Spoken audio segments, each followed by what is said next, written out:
Hey guys, it's Foxkey. So, Ayato, I imagine a certain person is making you regret your pulls right now. If you did pull, I'm here to tell you that it's okay. Ayato is good and there's no doubt about it.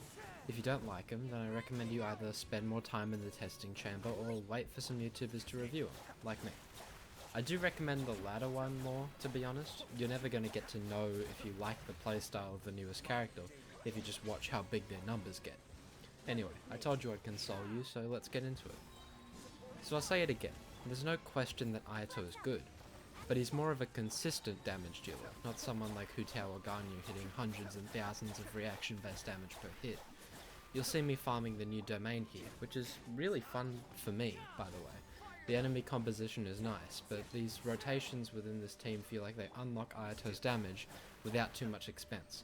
That's basically it for the guide. I'm essentially leaving it to your observation, but you can just ask for it if you want one and I'll consider it. So what do I think of Ayato?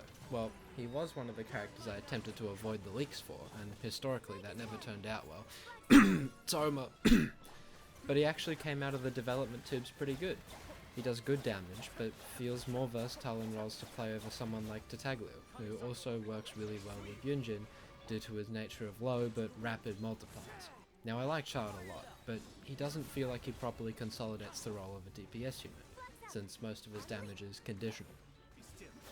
Ayato though, just hit the enemies. No weird cooldowns or strange requirements, it's just a breath of fresh air personally. So I encourage you to build him if you ended up getting him, even if you regret it or didn't want him or anything like that. Although if you are building pity, quote unquote, you have a gambling addiction, and you should probably stop. Please, it's not a good idea. Drop him if you don't like it, but he has a surprisingly universal niches and I don't want them to be undersold. Quickly, I want to address the main reason people are either skipping Ayato or rethinking their life choices.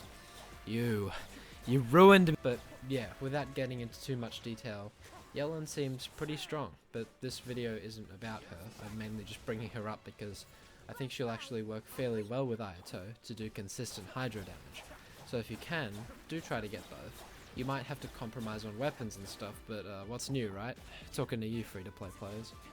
So basically, this video is just telling you my stance on Ayato and whether or not he's worth it for you. I find him quite fun and unique, in the sense of all the burst DPS characters that have been released recently, not forgetting all the dysfunctional units that have been released recently as well.